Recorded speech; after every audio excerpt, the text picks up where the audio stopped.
It is good to see you once again. Welcome to Mathematics and Science Meal. Today on Mathematics and Science Meal, we are going to take a meal on chemistry, on the topic organic chemistry. And this is just part one of organic chemistry. Are you struggling to name compounds? Are you struggling to write equations of reactions involving organic compounds? Are you also struggling to, do some analysis on organic compounds? Just follow this video from the beginning to the end. That's from part one to the last part, and then you will say goodbye to all your worries in organic chemistry. Whether you're in secondary school or you're in the university, this video is for you. Alright, without taking much time, let's dive into the world of organic chemistry.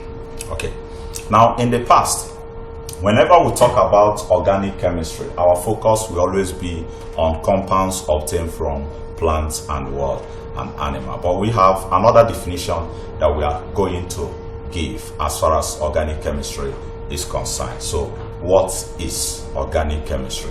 Remember, this part is only the introduction to organic chemistry, and I would like you to pay attention as we lay this foundation. Okay, what do we mean by organic chemistry? Okay, organic chemistry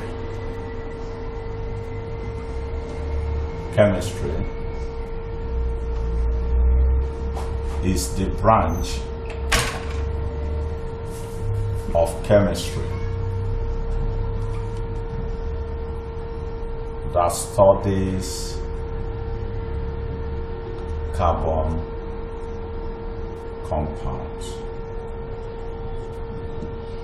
So the branch of chemistry that focuses on carbon compound is the branch of chemistry we call what? Organic chemistry. So organic chemistry is the branch of chemistry that studies carbon compounds. Now, when we hear carbon compounds, somebody may be thinking that all the compounds of carbon are actually organic in nature, but that's not true.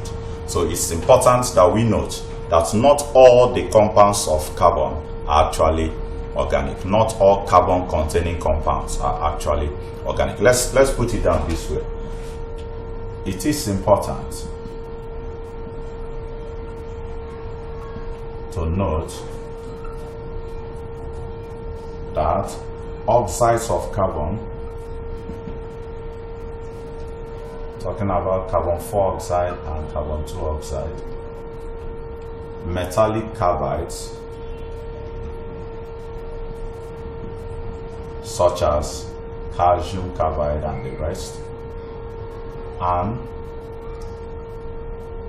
triisocarbonates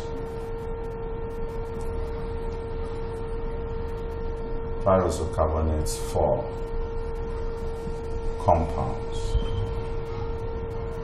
Let's put, in case you don't know what triisocarbonate 4 is all about, triisocarbonate 4 compounds are not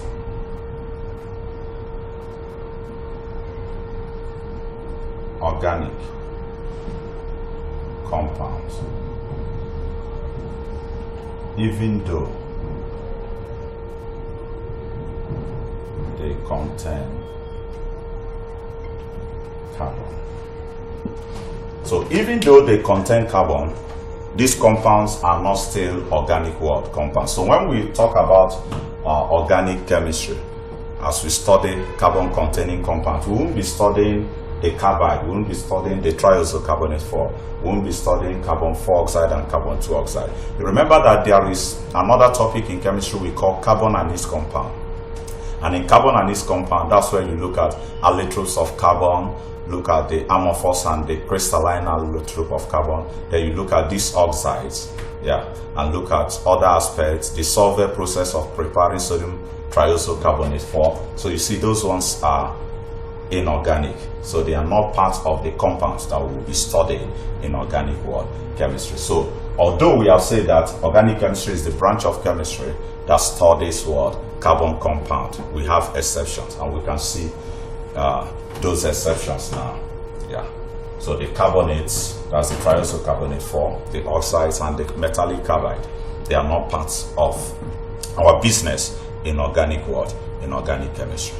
Okay, now carbon is not the only element in organic chemistry, but carbon is the main word element. Carbon is not the only element in organic chemistry, but carbon is the main word element. So carbon is not the only element, but the main element is what? Carbon. So when you remove carbon from a compound, there is nothing that will make that compound what? Organic. So even though we have other elements present in organic chemistry, the element that we must see before we can ascertain that a compound is organic must be what? Carbon. So even if a particular element is not present in a compound, but there is carbon, there's possibility that that compound will be what? Organic. But if there is no carbon in a compound, that compound cannot be what? Organic. Okay, so let's say also that carbon is not the only element present in organic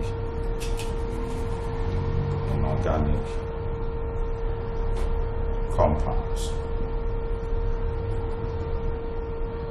So apart from carbon,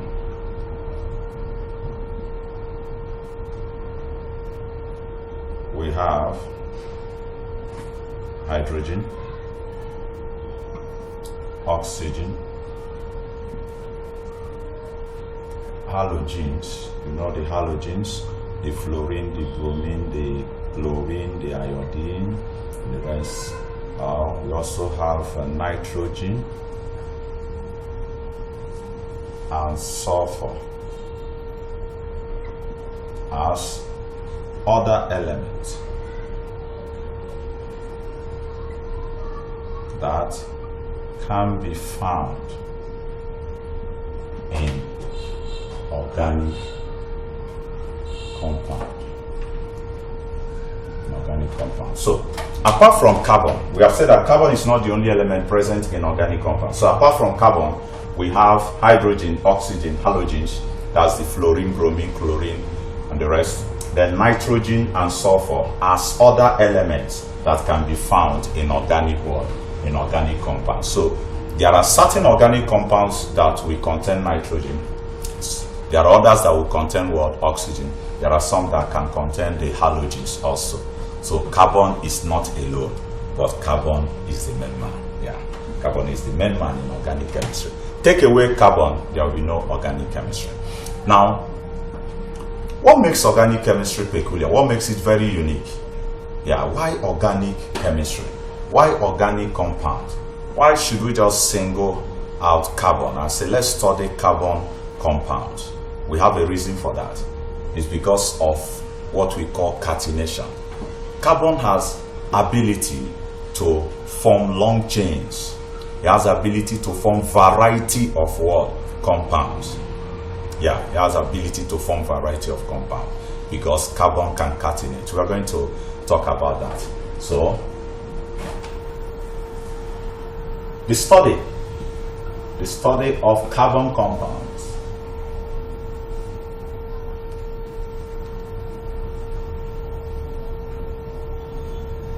is unique because of the ability of carbon to catenate. The ability of carbon to catenate. So what do we mean by catenation? Catenation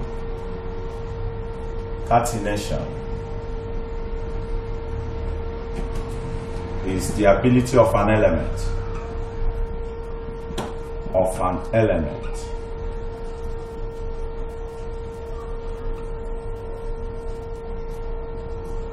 to form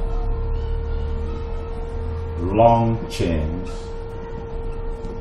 with other atoms of the same element.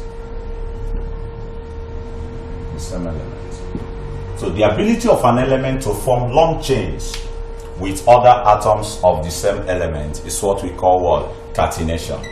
We can also add rings, right, to the to this definition, long chains or rings, because organic compound is some organic compounds we have ring. Some organic compounds are in closed shape.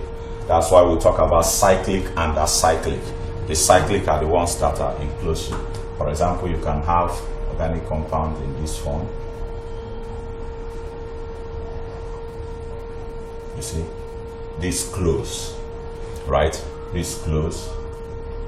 So on 1, 2. So we still have another bond, because carbon we have total of 4 bonds in each case. So we'll come to that. So carbon has ability to form long chain with other carbon atoms. You see this? So because carbon can form long chains, that's why the study of organic chemistry is very, very peculiar, very unique. And this makes carbon to form variety of what? Of compounds. Makes carbon to form variety of compounds. Now this we can further, explain when we come to the basic terms. We are going to look at the concept of hybridization. We'll now see the tetravalent nature of carbon and how it helps carbon to exhibit the 3 common hybridization that are peculiar to carbon. That's the sp3, sp2, and sp hybridization. So catenation is what makes the study of carbon compound necessary, or what makes it to be what? Unique. Okay, so far I believe that we now know the meaning of what? Organic chemistry. We now know carbon compounds that are not organic in nature. The carbide, that's the metallic carbide, and the triacyl carbonate 4, and also the oxides. And we have also said that there are other elements that we are going to see in organic compound: hydrogen, oxygen, halogens, nitrogen, and sulfur. Then we have also said that the study of organic chemistry is actually unique because of what we call catenation. Yeah, the ability of carbon to form long chains with other carbon atoms. Now, before we leave, because we want the video to be short, we're going to move to the next part later. Now, before we leave, organic chemistry is very important, very, very important, because of its wide application in different industries. In petroleum industry, in food industry, in drug industry, that's in pharmaceutical industry, in cosmetics, you see, in textile industry, you see, even in environmental engineering we apply it, because the knowledge can be used in biodegradation. Yes, the knowledge can be used there in biodegradation, even in biotech also. You see, organic chemistry, because we can use the knowledge of organic chemistry to produce biogas that can be used for generation of electricity and the rest. So organic chemistry is very vast. But before we begin to look at the importance of organic chemistry, in our next video, our interest will be to look at characteristics of what? Organic compounds. We look at the characteristics of organic compounds, and then afterwards we can now move on to the importance of what? Of organic chemistry. So note that in the study of organic chemistry, so let's note this so that you see what we are going to expect. In the study of organic chemistry, note, we shall consider, so in the study of organic chemistry,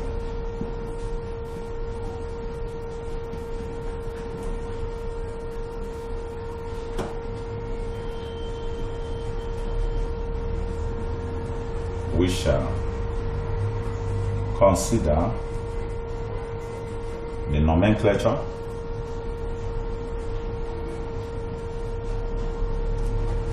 preparation, physical properties, reactions, then tests and uses of various organic compounds. So in the study of organic chemistry, once we pick a particular homologous series, don't mind me, we are still going to talk about homologous series when we come to the basic terms. that are associated with what? Organic chemistry. When we pick a particular homologous series, we look at the nomenclature, look at the method of preparation, look at the physical properties, the reactions, that's the chemical properties. Then we look at the tests, then look at the uses of that particular homologous series. I bet you will enjoy organic chemistry with me. Thank you for following us till this point. Make sure that you subscribe to our YouTube channel, and make sure also that you follow us on Facebook. Remember, our YouTube channel still remains Mathematics Mail 1, and our Facebook page is Mathematics and Science Mail. You can also look for Engineer Ike Okechukwu and follow him on Facebook. That's where you have enough mail to enjoy in mathematics and in sciences. I still remain your humble tutor and your friend and also your brother, Engineer Ike Okechukwu. I love you. Bye.